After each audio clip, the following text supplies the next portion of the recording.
গতবারের defending champion Fortune Barishal কাগজে কলমে ইতিমধ্যেই কিন্তু তারা একেবারে একটি চ্যাম্পিয়ন টিম গড়ে নিয়েছে।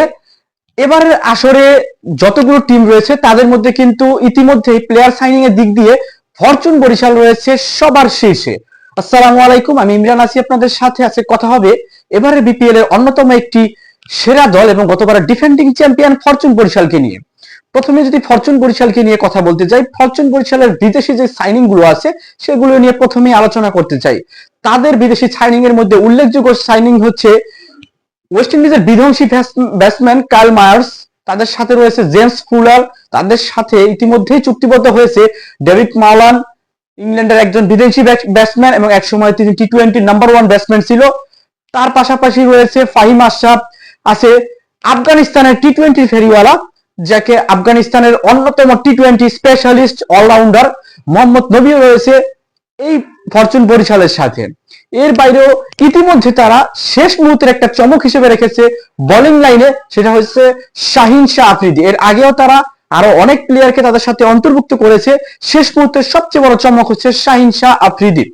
এর বাইরেও ফরচুন বরিশাল বিদেশি প্লেয়ার কেনার ক্ষেত্রে খুবই খুবই খুবই খুবই এক বেস্ট একটা ইনভেস্ট করেছে। তারা বিশেষ করে তারা যেই তাদের প্লেয়ার গুলোকে তারা রিটেন করেছে সেটা কিন্তু গতবার তারা চ্যাম্পিয়ন হয়েছিল, সেই প্লেয়ারের মধ্যে থেকে কয়েকজন প্লেয়ারকে তারা কিন্তু ইতিমধ্যেই চুক্তি করতে সম্পন্ন হয়েছে।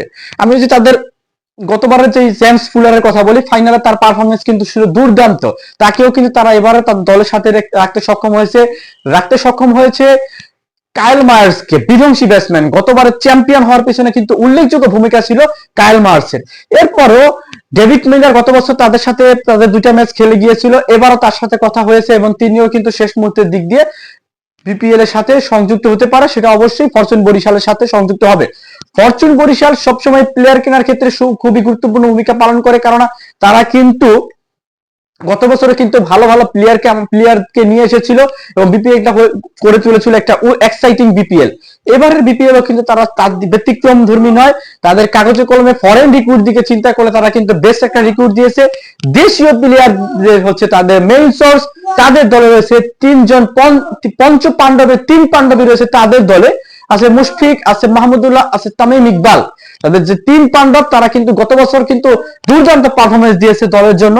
যদিও তারা এখন বাংলাদেশ ন্যাশনাল টি-20 টিম থেকে কিন্তু ইতিমধ্যেই তারা অবসর নিয়েছে, কিন্তু তারা যে কোনো মতে চলে যেতে পারে এবং ম্যাচকে যে কোনো মোমেন্টে ঘুরিয়ে নিতে পারে। মুশফিকুর রহিম, মাহমুদুল্লাহ রিয়াদ এবং তামিম ইকবাল, বাংলাদেশের 3 জন পাণ্ডব, তারা কিন্তু ইতিমধ্যে সাথে রয়েছে। তরুণ প্লেয়ারের মধ্যে রয়েছে আরিফুল ইসলাম, এনসিএল এ তার পারফরমেন্স ছিল দুর্দান্ত। তিনি কিন্তু প্রথম ম্যাচেই কিন্তু তার প্রমাণটা তিনি এনসিএল এ দিয়েছে। অসাধারণ ব্যাটিং করে আন্ডার-19 থেকে উঠে আসে আরিফুল ইসলাম তাদের সাথে রয়েছে। তাদের সাথে আরো বেশ কয়েকজন পেস বোলার রয়েছে, রিপন মন্ডল আছে, তাদের সাথে আছে এবাদত হোসেন চৌধুরী, যিনি কিনা এবারে বিপিএল হয়তো বা তাকে দেখা যেতে পারে। তাদের একটা ব্যাড ডিসিশন আমি বলতে পারি, সেটা হচ্ছে সৌম্য সরকারকে ছেড়ে দেওয়া। গত বছর সৌম্য সরকার দারুণ ফর্মে ছিল এবং এবছর তিনি ন্যাশনাল টিম থেকে শুরু করে যেই টিমটা অলরেডি রংপুর রাইডার্স যে টিমটা গ্লোবাল লিগ খেলে এসেছে সেখানেও কিন্তু সৌম্য সরকার ছিল দারুণ ফর্মে এবং ন্যাশনাল টিমও তিনি দারুণ ফর্মে ছিল। সৌম্য সরকারকে ছেড়ে দেওয়া সত্যিকার অর্থে টিমের জন্য মোটামুটি ভালো দেখবো আমরা। এর বাইরে হয়েছে মেহেদী হাসান মিরাজ, তাদের ট্রাম্প কার্ড ছিল গত বছরের স্পিনিং এ, সেই জায়গাটাতে কিন্তু আমার মনে হয় একটা ল্যাকিং রয়েছে ফরচুন বরিশালের। মেহেদী হাসান মিরাজ কিন্তু তাদেরকে গত বছর যেটা সার্ভিস দিয়েছে, এবার হয়তো বা তার সার্ভিসটা মিস করবে ফরচুন বরিশাল।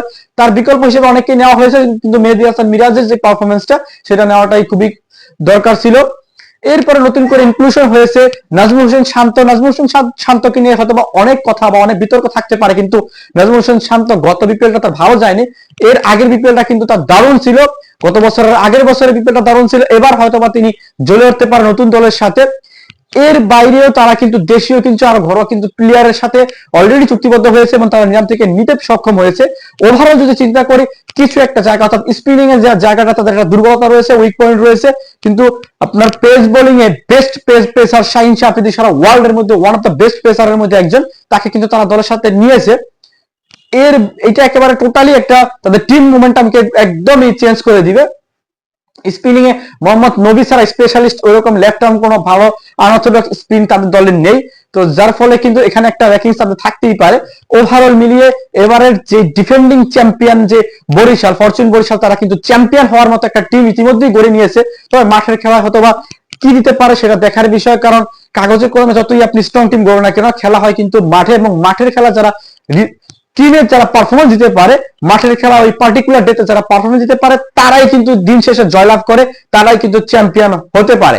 তবে দিন শেষে বলা যেতে পারে ফরচুন বরিশাল এবার একটা চ্যাম্পিয়ন হওয়ার মতো একেবারে একটা আকর্ষণীয় টিম তারা গড়তে সক্ষম হয়েছে।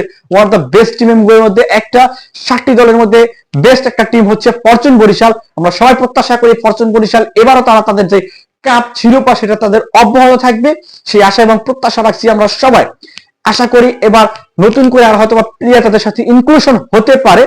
ইতিমধ্যে তাদের যে টিম ওনার তিনি কিন্তু বলে দিয়েছে হয়তো তাদের নতুন কোনো প্লেয়ার নিয়ে ইতিমধ্যে কোনো ডিসিশন নেই, তবে প্লেয়ার অ্যাভেলেবিলিটির কথা চিন্তা করে হয়তো তারা নতুন কোনো প্লেয়ারের সাথে চুক্তিবদ্ধ হতে পারে। সেটা দেখার অপেক্ষায় আমরা সবাই ক্রিকেট মন্দিরে রয়েছি।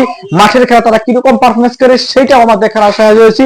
ধন্যবাদ সবাইকে। ভিডিওটি ভালো লাগলে অবশ্যই লাইক, কমেন্ট, শেয়ার করবেন এবং আমার এই চ্যানেলটাকে সাবস্ক্রাইব করবেন এবং